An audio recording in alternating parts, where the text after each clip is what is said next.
Hello hi అందరికీ నమస్కారం అండి. Welcome to CK Gautam blogs. ఈరోజు పొలంనే టమాటా మార్కెట్ యార్డ్లో టమాటా రేట్లు ఏ విధంగా ఉన్నాయో ఇప్పుడు చూద్దాం. అందుకంటే ముందు మన ఛానల్లో ఉన్న ఫస్ట్ టైం చూస్తుంటే ఇంతవరకు సబ్స్క్రైబ్ చేసుకోకపోతే ప్లీజ్ సబ్స్క్రైబ్ చేయండి. అలాగే పక్కన ఉన్న బెల్ ఐకాన్ని క్లిక్ చేయండి. ఇక నేను పెట్టే వీడియో మీకు యూస్ఫుల్ అనిపిస్తే ప్లీజ్ లైక్ కొట్టండి. ఇక పొలంనే టమాటా మార్కెట్ యార్డ్లో ఈరోజు రేట్లు అనేది డౌన్ అయ్యాయి. ఈరోజు వచ్చిన కాయలు క్వాలిటీ లేకపోవడంతో రేట్లు అనేది డౌన్గా ఉంది. ఇక్కడ స్టార్టింగ్ 15 kg బాక్స్ ఇప్పటివరకు జరిగిన యాక్షన్ ప్రకారం 10 రూపాయల నుంచి 60 రూపాయల వరకు తీసుకున్నారు థర్డ్ రకం క్వాలిటీ. 10 రూపీస్ నుంచి 60 రూపీస్ వరకు తీసుకున్నారు థర్డ్ రకం క్వాలిటీ. ఇక సెకండ్ రకం క్వాలిటీ విషయానికి వస్తే 15 kgల బాక్స్ వచ్చేసి 70 రూపాయల నుంచి 110 రూపాయల వరకు తీసుకున్నారు. 70 రూపీస్ నుంచి 110 రూపీస్ వరకు తీసుకున్నారు సెకండ్ రకం క్వాలిటీ. ఇక టాప్ అండ్ టాప్ విషయానికి వస్తే ఇప్పటివరకు జరిగిన యాక్షన్ ప్రకారం 120 రూపాయల నుంచి 170 రూపాయల వరకు తీసుకున్నారు.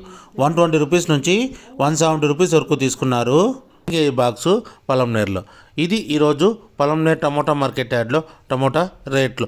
ఈ వీడియో కనుక మీకు నచ్చినట్లయితే తప్పకుండా లైక్ కొట్టండి. ఇక ఇలాంటి మరిన్ని మార్కెట్ వివరాల కోసం మన ఛానల్ని తప్పకుండా సబ్స్క్రైబ్ చేయండి. థ్యాంక్ యూ, మీ గౌతమ్.